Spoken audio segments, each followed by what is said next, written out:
En este tutorial les estaré hablando del derecho de huelga. De acuerdo con el Diccionario Jurídico Mexicano, se puede definir la huelga como el acto concertado y colectivo por el cual los trabajadores suspenden la prestación del trabajo convenido. Y de forma precisa, la huelga es la acción colectiva de los trabajadores que mediante la suspensión temporal de sus labores habituales tienen por fin equilibrar los diversos factores de la producción, armonizando los derechos de los trabajadores con los derechos de los patrones. Es así que una huelga surge de una inconformidad casi siempre de los trabajadores respecto de sus condiciones laborales o salariales y ante la falta de acuerdos previos. Se recurre a este recurso para lograr sus demandas.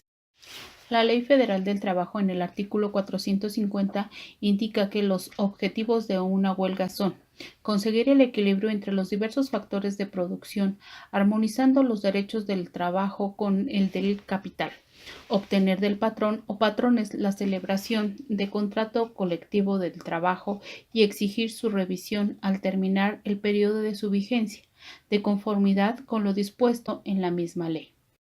Obtener de los patrones la celebración del contrato ley y exigir su revisión al terminar el periodo de su vigencia.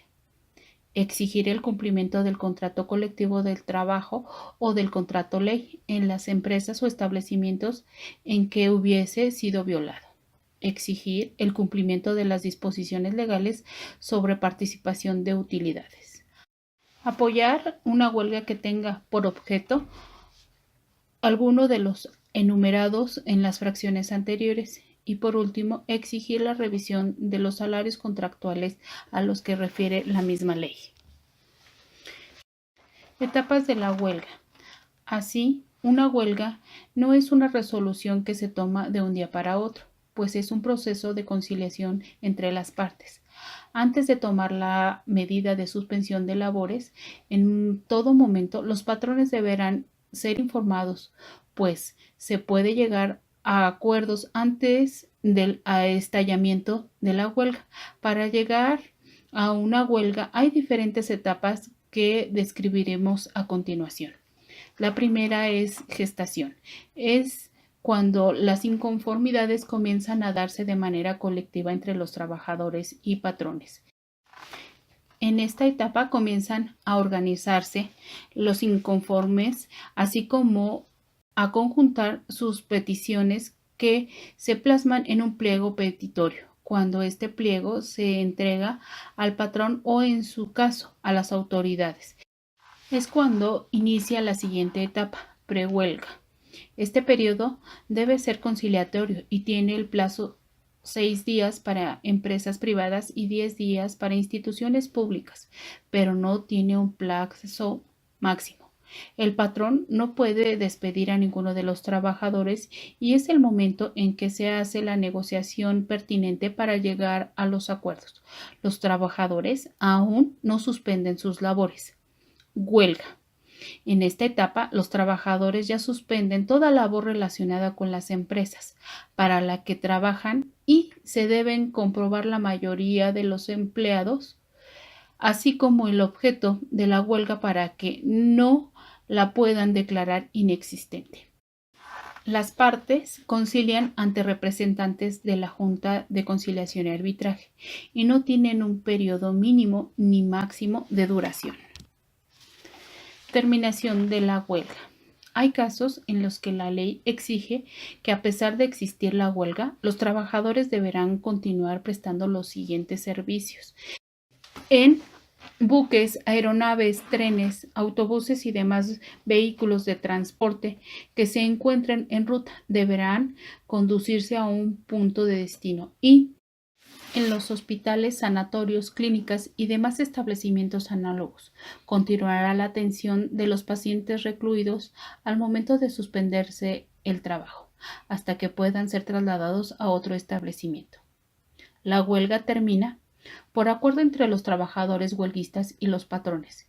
Si el patrón se allana en cualquier tiempo a las peticiones contenidas en el escrito de emplazamiento de huelga y cubre los salarios que hubiesen dejado de percibir los trabajadores, por laudo arbitral de la persona o comisión que libremente elijan las partes y por el laudo de la Junta de Conciliación y Arbitraje si los trabajadores huelguistas someten el conflicto de su decisión.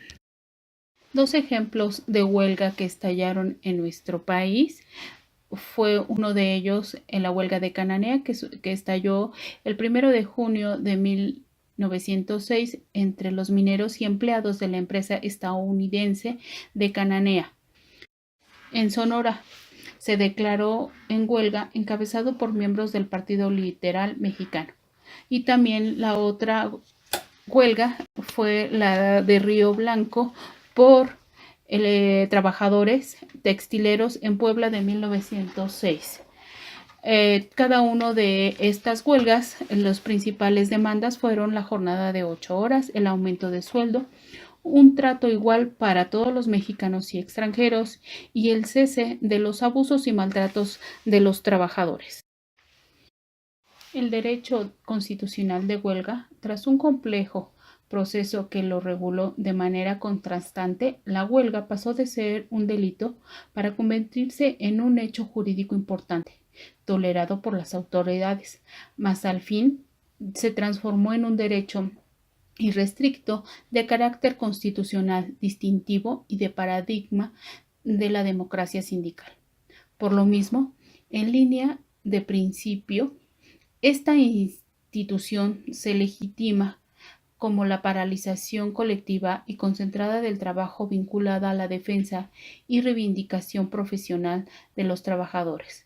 Puede entonces afirmarse que la huelga constituye la abstención temporal del trabajo, concentrada colectivamente por un cierto número de trabajadores para la defensa y la promoción de sus intereses y derechos, por lo que se traduce, sin duda, en una técnica autocompositiva importante para resolver los conflictos de intereses.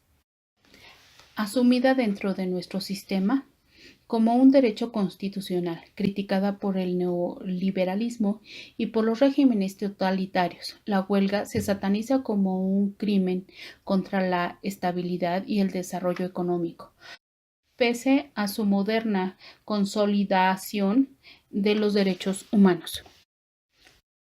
La huelga se ha transformado en un procedimiento judicial por diversos sistemas como el nuestro, para poder controlarla.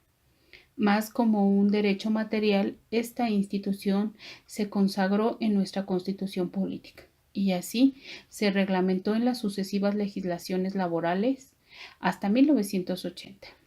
Se sostiene que cuando el objetivo de la huelga pretenda obtener el aumento de salarios o el mejoramiento de las condiciones generales de trabajo, los trabajadores habrán de acudir al procedimiento para los conflictos colectivos de naturaleza económica, lo que no se entiende